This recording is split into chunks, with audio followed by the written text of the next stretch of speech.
في تجربة غامضة جدا اتعملت في السبعينات واسمها تجربة جانزفيلد.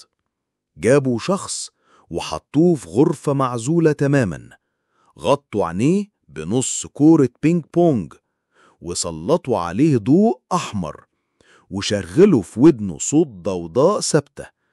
وفي نفس الوقت كان في شخص تاني قاعد في غرفة تانية وبيشوف صور نمر، قارب، طيارة، وبيحاول يبعتها ليه بعقله بس.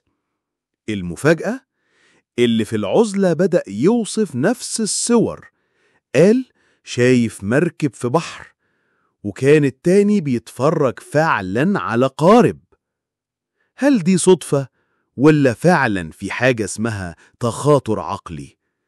العلم مش قادر يثبت، بس التجربة دي لسه محيرة العقول. تابع قناة اعرف أكتر علشان تكتشف الجانب اللي العلم لسه مش قادر يشرحه.